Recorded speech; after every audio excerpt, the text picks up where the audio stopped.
Well, we're glad to have you here today. We're going to be talking about surviving your visit to a cemetery, and that includes cemetery etiquette. Just a note about the title. If you are a visitor to the cemetery, we hope you survive your visit. If you become a permanent resident, I assume you will be staying there. So that was the purpose of that. And we'll get moving. First of all, it's important to understand that cemetery culture varies from place to place all around the world. You cannot assume that, let's say, the ground rules for visiting or getting information from a cemetery through the records that are at the cemetery or the headstones will be readily available in all the different parts of the world. And it varies considerably, actually, across the United States and even in Canada. And I know down in Central and South America that it certainly changes all over Europe and every place. So it's very important that you do some homework before you try to drive to or visit or casually drop by a cemetery. That may not be much of a you may not get much information by doing that as much as if you would do some groundwork. I'm not going to be talking in detail about all of the online cemetery resources. That's not the purpose of this particular presentation. I have other presentations, and there are additional ones on our BYU Library Family History Center YouTube channel. And you can look under cemetery and you'll find a number of places. Generally, there are a number of very, very large online websites that have hundreds of thousands, if not millions, if not close to billions of graves. The two biggest ones are findagrave.com and billiongraves.com. There are many others. I would point out, for example, one instance, A Billion Graves working with MyHeritage, and Find a Grave works with Ancestry. And Find a Grave and A Billion Graves, Billion Graves and working with MyHeritage has covered the entire country of Israel and has registered every grave site in the country that they're aware of at this time. So there's some interesting different parts of the world that are completely covered and others that you probably will have difficulty finding even the names of cemeteries. It's important that you understand that a cemetery is a unique place. While it's part of the everyday scene, it's not part of everyday life. In other words, unless you work for a cemetery, obviously, if you are a caretaker or sexton or someone who works for a cemetery, then you probably know more about it. But it's to say we're usually a place of tranquility and quiet, and those are the norms. And this is counsel from the National Park Service that activities of everyday life should be suspended. Depending on the cemetery, they probably don't encourage picnic lunches or gatherings or whatever other than those associated with the burials and other things that go on. So be aware of the local rules of any cemetery that you visit. It's inevitable that every cemetery that has been formally, let's say, being maintained will have some sort of procedure, rules, or access. So they maybe have hours when visiting hours. They may have some other type of controls on the cemetery. And it's a good idea to know what those are before you try to get into the cemetery. And this is nothing new. This goes back probably hundreds of years. So here's the universal principle. The universal principle is to respect the dead and those who mourn. And that respect includes in the way you conduct yourself and the way you approach the access to the cemetery itself. Some of the cemeteries are going to be fairly difficult to find, and some of them are going to be extremely difficult to access, not just because of the times that they're open and available to the public, but because of their physical location. We have found in my travels, I have found cemeteries at the bottom of canyons in the middle of Arizona, and I have found cemeteries in the middle of briar patches and thick undergrowth that were extremely hard on your legs and the rest of your body trying to get there. So don't assume that the entry to the cemetery is open. Make sure that you find out, if you have any doubt at all, about what kind of access there is to a cemetery. Most of the cemeteries, particularly those in the United States, which are associated with communities, cities or towns or villages, and churches, there are two major kinds of cemeteries, and many others that are private and not accessible without permission. But even the city cemeteries are only open during a certain time, and they're going to be locked up if you are out there on a day they're not open, or if they're on a day that are beyond the times that they are open. Being aware of this is important.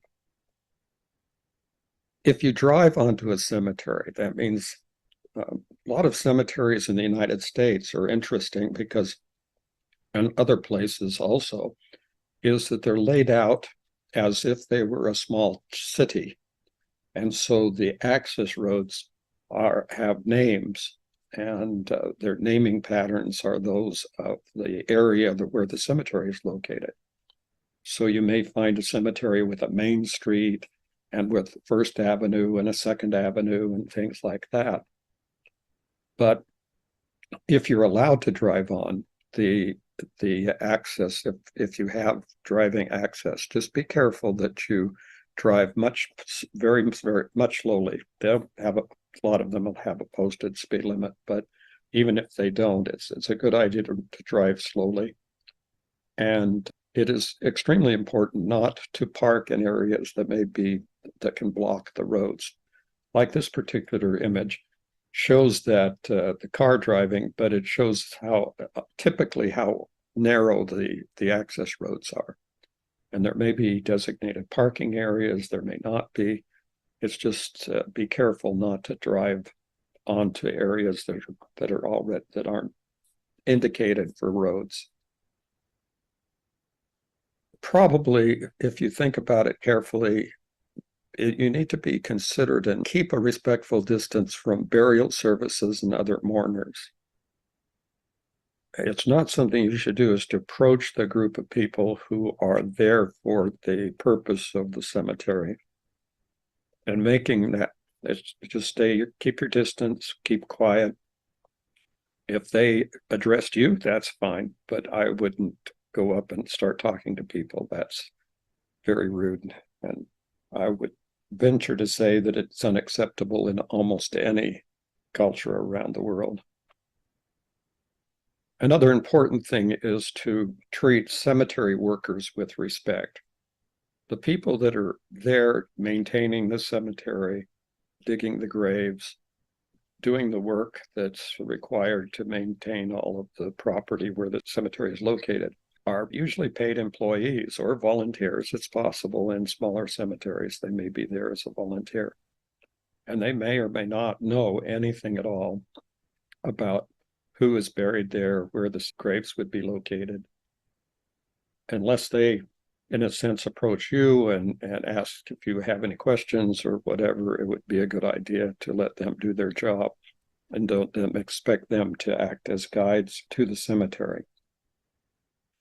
Most cemeteries that are maintained, particularly larger cemeteries, city cemeteries, church cemeteries, have a person who is in charge of the cemetery, meaning they're an employee of the church, or they're or a volunteer for the church and an employee for the city. And one term for calling these people is called a sexton. And the sexton is the person who maintains the records And sometimes the records are on the cemetery location, and sometimes they're not on the cemetery location, but kept either in the church or in the town. And sometimes we've found them in the city building in a town, and found the sexton in an office someplace that was quite a distance from the cemetery itself.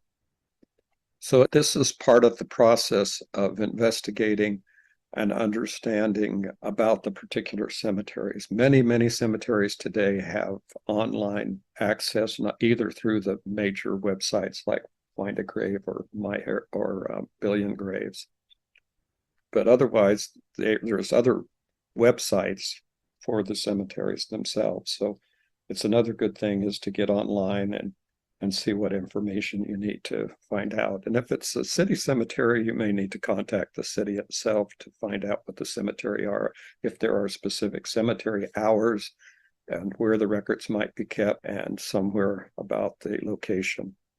One of the advantages of both, mainly Billion Graves and recent, not too long ago, few years ago, added by Find a Grave, were GPS locations for graves within each cemetery.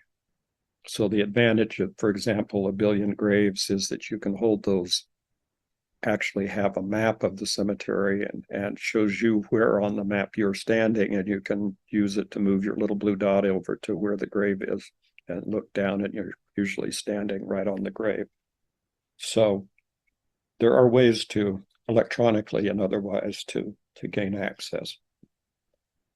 One general consideration is to respect the graves and the monuments and don't walk on the graves if you can avoid it.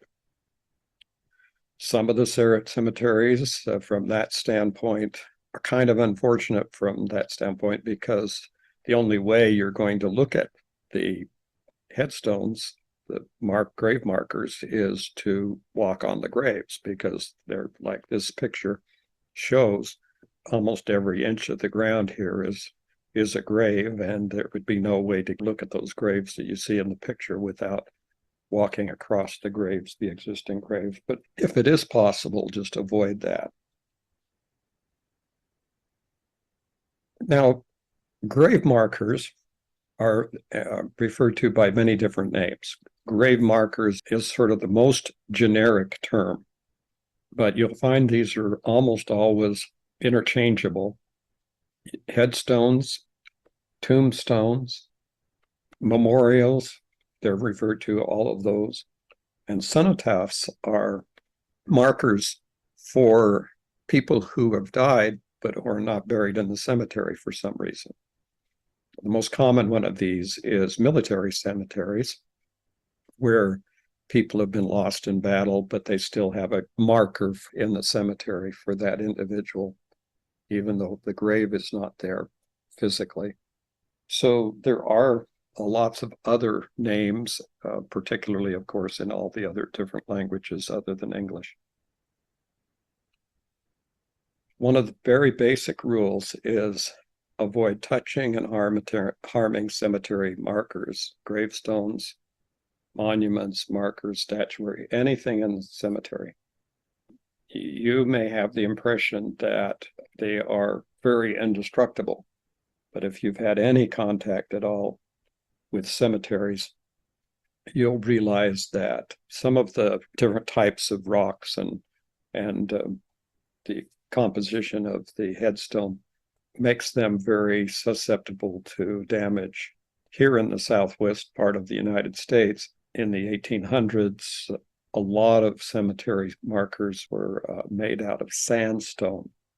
Well, sandstone is just what it sounds like. It's stone made out of compressed sand, and it does not weather well.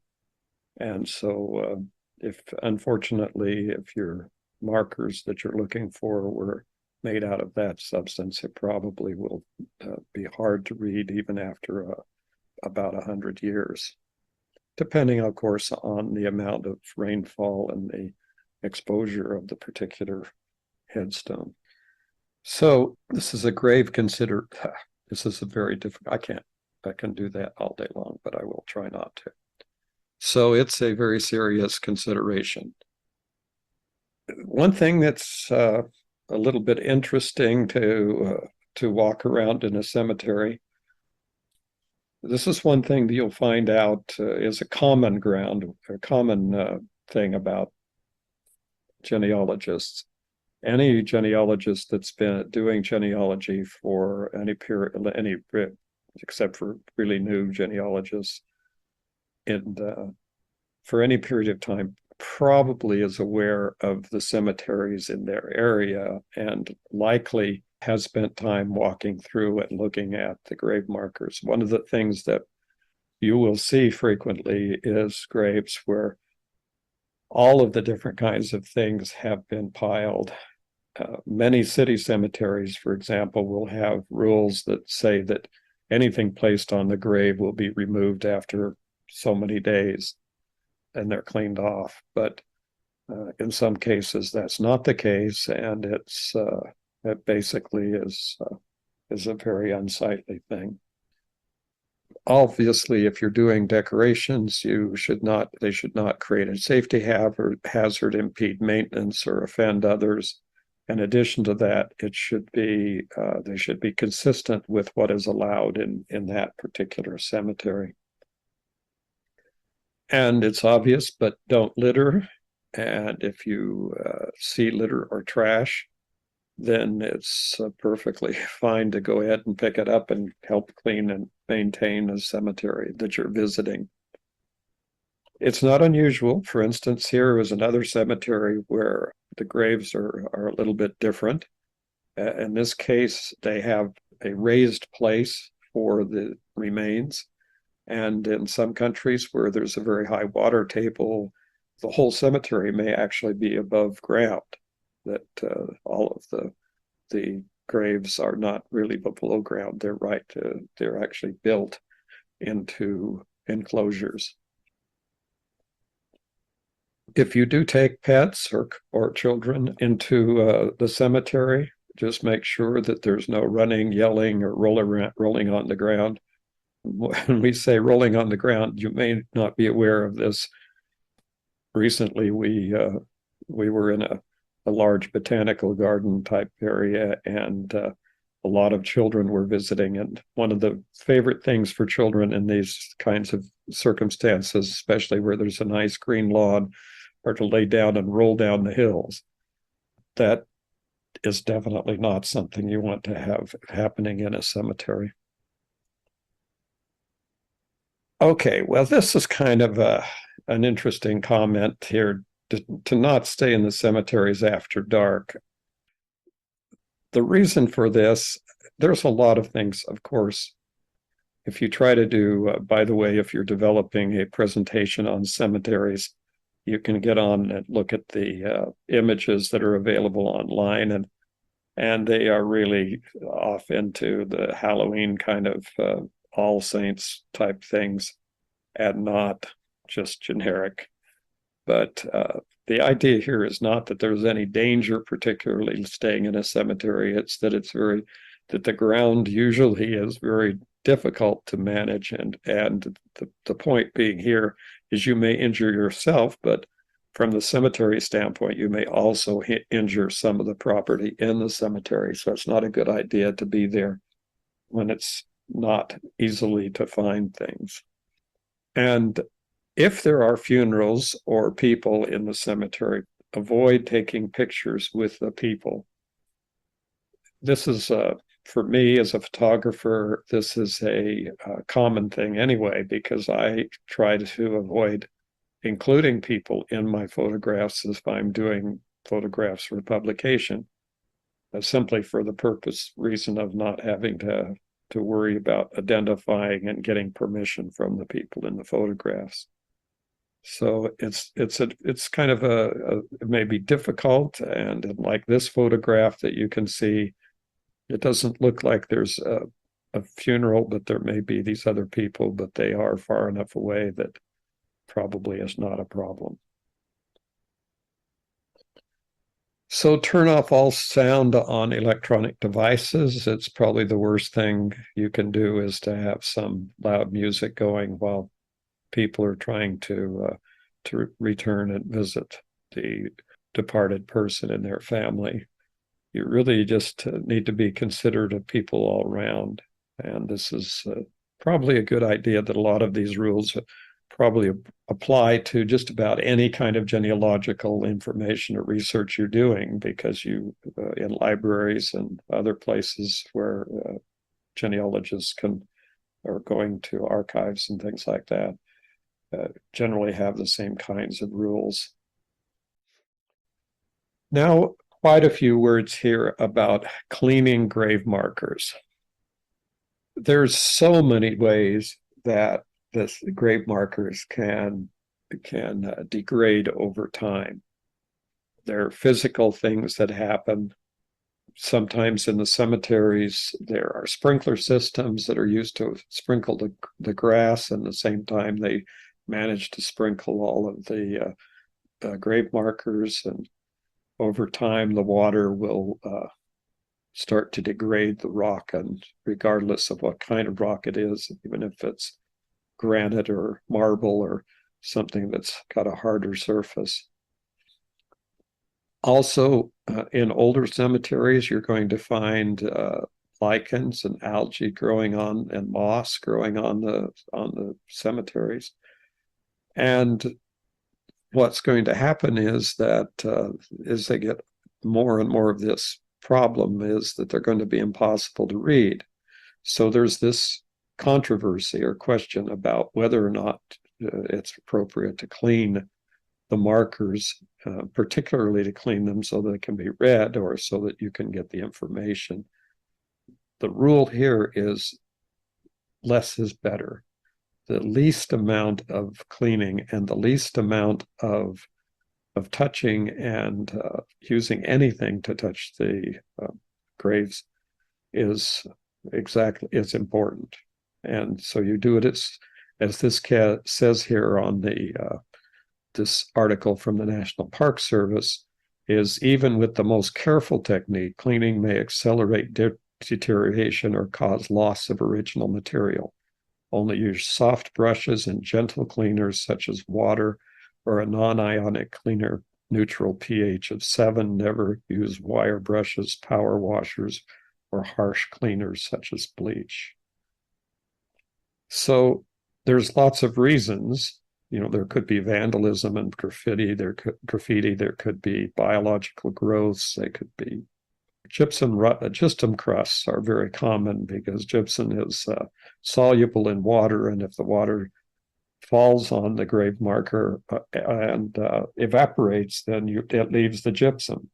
And you see that with the kinds of when you're working with any kind of bathroom or kitchen, about hard water situations. You'll find the hard water deposits that you have to kind of work with. Well, you're going to find the same things out there with grave markers.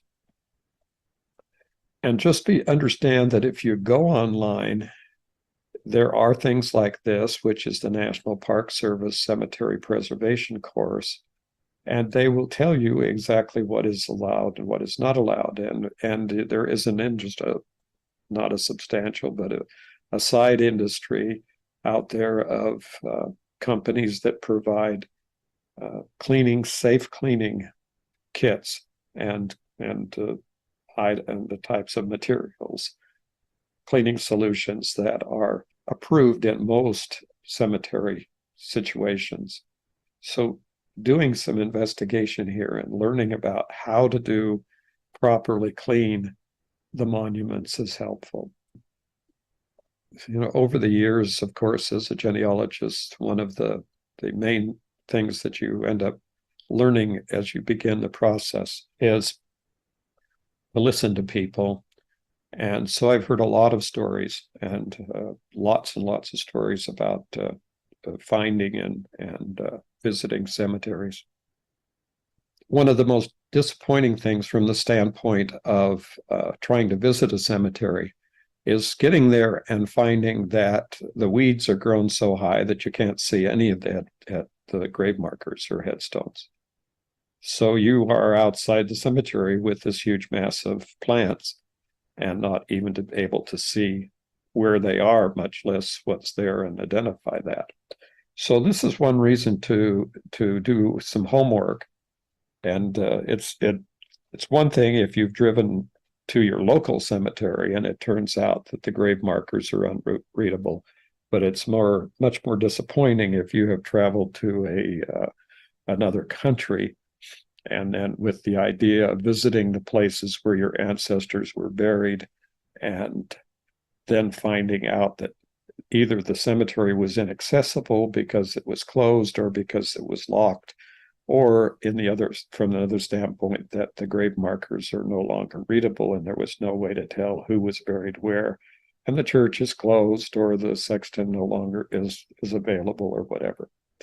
So those kinds of things are the considerations. And one of the advantages, of course, of having the online cemetery programs is that this information may be available online, but it may also, the information that you would gather from the cemetery is perhaps already available online. So online searches are very, very helpful before you get involved in driving.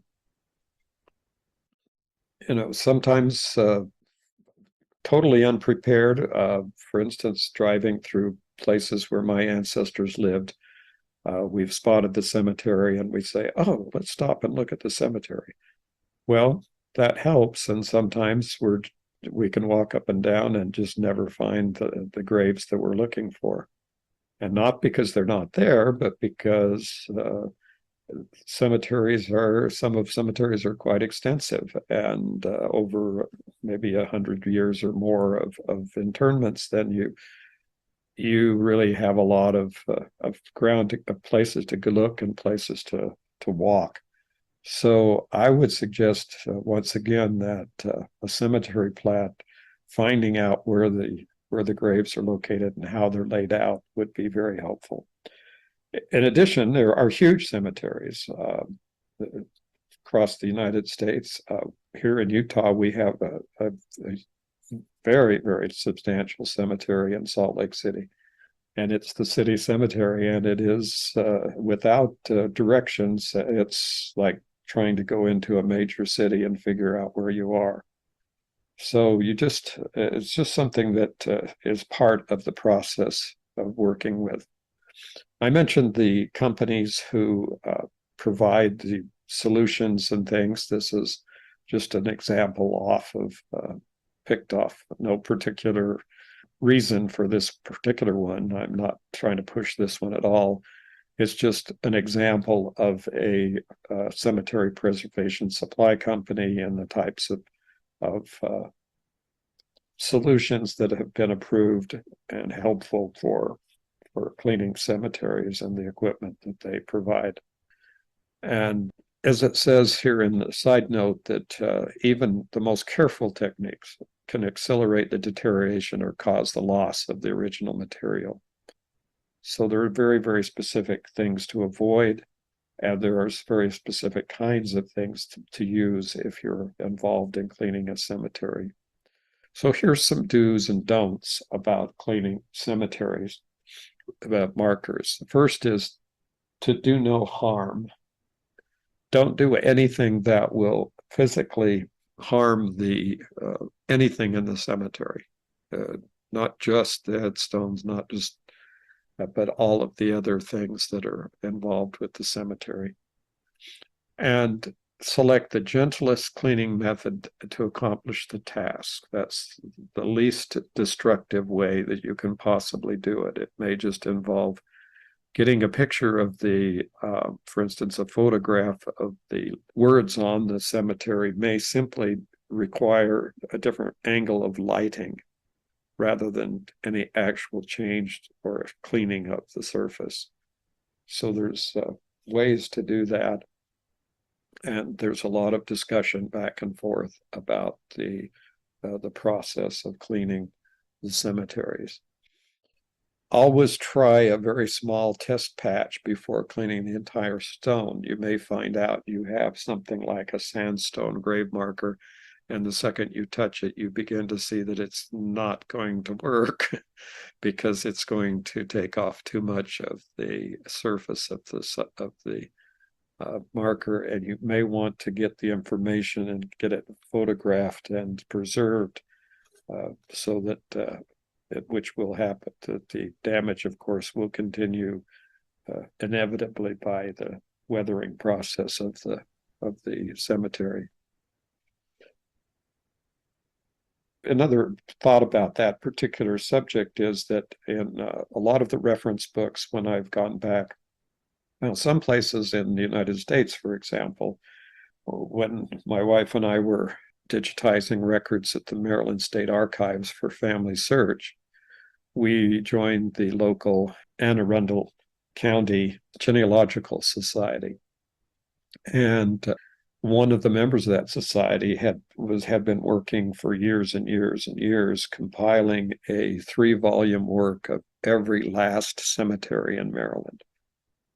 And in Arundel County primarily. And it was just hundreds and hundreds of cemeteries in Anne Arundel County. And so this is, that you really need to be aware of these. And what you might find in those publications is you'll see a picture of a headstone that was taken years ago. And when you visit the cemetery, you'll find what has happened is through weathering or through damage that the stone is no longer readable. And so you may have to do some research elsewhere to identify the actual inscription on the grave marker. This also goes on to say, do follow the manufacturer's recommendations. Make sure you use accepted cleaning practices and accepted cleaning solutions, and the safety guidelines, if there are any included, and be very patient in cleaning and don't hurry the process. It seems like there's always a time limit on what kind of the work we're doing, trying to do on-site genealogical research, like visiting a cemetery. It always seems like we've got a schedule and we're there for so many hours or so much time. And so it's planning ahead is important, but it's also going to be the situation where no matter what kind of planning you have, that when you actually access the material, when you're there in the cemetery trying to look at the headstones, that it just may not be possible to do anything or find what you're looking for. In addition, don't remove any of the original surface at all. Try to avoid taking off anything except whatever the extraneous substance is that's on the marker. Do not use bleach or other salt-laden cleaners. This is not the kind of thing where you go in with your bathroom cleaner to try to clean the cemetery markers. And don't power wash with high pressures. That's the worst that can happen. That will simply destroy a lot of the grave markers. And don't sandblast or use harsh mechanical methods, and don't use power tools. These rules are here because people have done this, and it's because it's not uncommon that the grave markers are damaged in these ways. And don't use strong acids or bases. If you're not familiar with enough chemistry to know what an acid or a base is, then be careful to use only recommended types of materials. Now, one thing that's been popular over the years are called grave rubbings. That is, you take a piece of special kind of paper. You can do it with almost any paper, but there is paper that is much better for for rubbings than, and this is something that's been going on for a long, long time. Now, it has, unfortunately, because it was something that was done a lot for famous people who had died, and that people had come in and collected those and even collected them for the purpose of selling them. And the repeated rubbings, even when it was done properly and with the proper materials, caused damage to the headstones.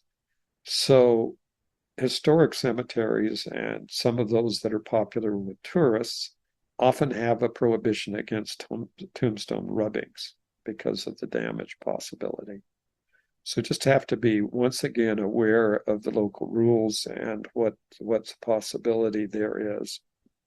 In a sense, though, from a genealogical historical standpoint, some of these early grave rubbings were, even before the time of photography, were a way to preserve the cemetery inscriptions, and have become the only access to the original graves.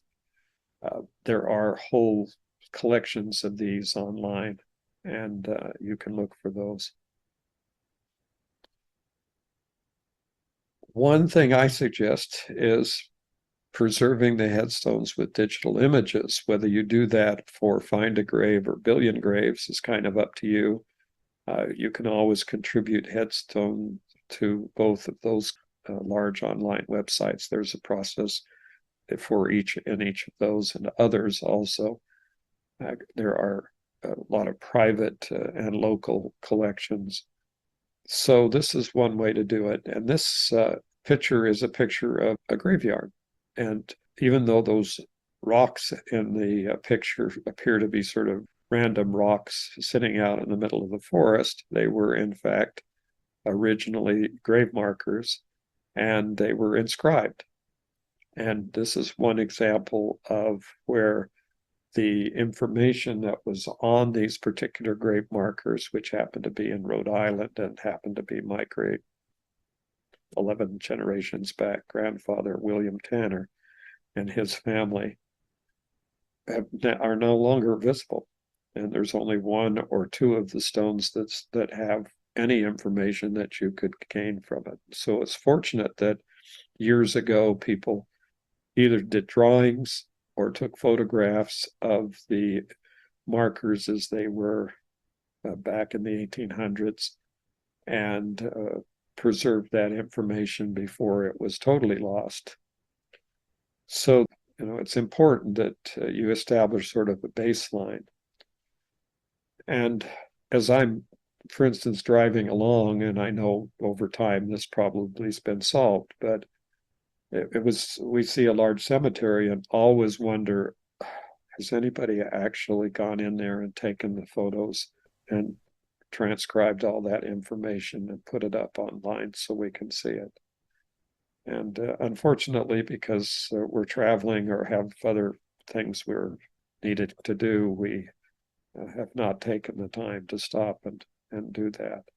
And I've found some amazing old cemeteries, especially in Europe, that have not yet been, well, at the time we visited, were not available online that I could find.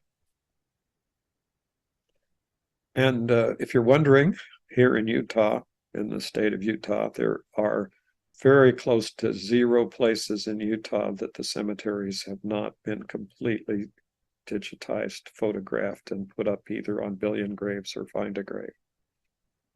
So as far as we know, and as far as we've been able to determine, there are no other cemeteries that need to be photographed. So you might also investigate that aspect, because it is possible that there are however, additional photos of the same graves may be helpful, especially if the photos are poor quality or if they're not readable because of the light conditions or whatever reason. The photograph itself that was submitted was not in focus or whatever. And it's important to understand that the cemetery may be the most direct contact you have with an ancestor. And this particular picture, this is Henry Martin Tanner, who was my great-grandfather, who I never knew because he died in 1935, before I was born. And this is his cemetery in a place called Joseph City, Arizona, which is a very, very small town in northern Arizona. And you can see that there's people taking care of it, or somebody's there starting to take care of the cemetery. the towns are very small, and the budgets they have for maintenance are very limited. And unless the descendants and the people who live in the area take the time to clean and maintain the cemetery, then this is basically a common way that the cemeteries are up here when you go to a cemetery. Some of my friends visiting cemeteries have had some interesting experiences. In one case, we ran into one case, one of my friends drove into a rather cemetery similar to this one, but in the Midwest, stepped out of the car and was immediately attacked by a large snake. Fortunately, not poisonous, but did get a rather large bite on her leg. And that's not unusual. In other words, you're going into rather, you might call it almost a natural area, because of the nature of cemeteries is that there's little disturbance to the property. So it's not unusual to find it inhabited by a variety of creatures. This is especially true if the cemetery is in a cultural area where food offerings are acceptable or part of the culture. And so if you leave food around on the cemetery, you're almost going to guarantee that you're going to have little creatures living in the cemetery. But here you can see physical evidence of the lives of the people that you're related to. And this is the cemetery experience. And it is, in a way, it's sad, but in a way, it's comforting, because you know that these people will be remembered, and that these markers will be something that they are able to recover, that you'd be able to recover this information by photographing it and seeing it and having it available online for your other relatives to see. Now, what about unmarked graves? This is a specific unmarked grave. In other words, we know where the grave is, and it's this kind of shallow depression in the ground. And the question here is, what do you do with this? Well, our greater family, my wife's family and my family, have spent some time and money putting grave markers on the unmarked graves. And the people who have passed on, when you mark their grave, they become what, in tradition, they become what are called the Grateful Dead. Yes, it's where the name came from. But it's a very satisfying effort. We traveled, did a tour of the Midwest, different pioneer historical sites, where all of our collective relatives had been buried with my wife's family. And that was a very interesting experience. And part of that was that they had purchased and had installed a grave marker for a grave of one of my wife's direct ancestors whose grave had not been previously marked. And that was quite an event, and quite an interesting time with my wife's family. And then our family has also done that. My daughters have been involved in marking graves. So the summary here is to always use good sense and respect for the cemeteries and where they are. Avoid the almost inevitable thing that happens around the world, and that is, don't think you have to leave your mark on the graves or on the trees or on the fences or on anything else around. It is not ever acceptable to deface any of the property with your initials or your remembrance. And graffiti is also a terrible defacement. So always use good sense, always use respect, and to spend the time in the cemetery, learning about the cemetery and taking the time to understand. So just kind of to repeat, most of the cemeteries, unless they were private cemeteries in the past or cemeteries associated with a commercial institution or some other, for example, a mining company may have a cemetery associated with the mine. And if the mine is now abandoned and the town is abandoned, and we have what are called a ghost town, then the cemetery surrounding the ghost town or in that ghost town may be no longer maintained and may be something very difficult to access and to find where the people are buried. And then there are commercial cemeteries out there. One of the most famous commercial cemeteries is outside of Tombstone, Arizona, and it's called Boot Hill. And it's quite an attraction. And it's also a real cemetery. It is not a fake cemetery. It's not there as an attraction. It is there because that was the original cemetery. So there's just a kind of all the spectrum of different types of places. And from the standpoint of doing genealogical research, the cemetery and the headstone may very well be the key to finding the further information about your ancestors. In another instance, you may have to realize that the information put on the gravestone or on the marker is not necessarily always correct, particularly when it talks about birth information. If it says born in such and such a year, may or may not be correct. If it says died in such and such a year, you would probably guess that it's probably more accurate, but also sometimes not correct. So even though the information is helpful, it may not be conclusively correct. So that's probably a lot to say about that particular area. And ask if there's any questions, and thanks for watching.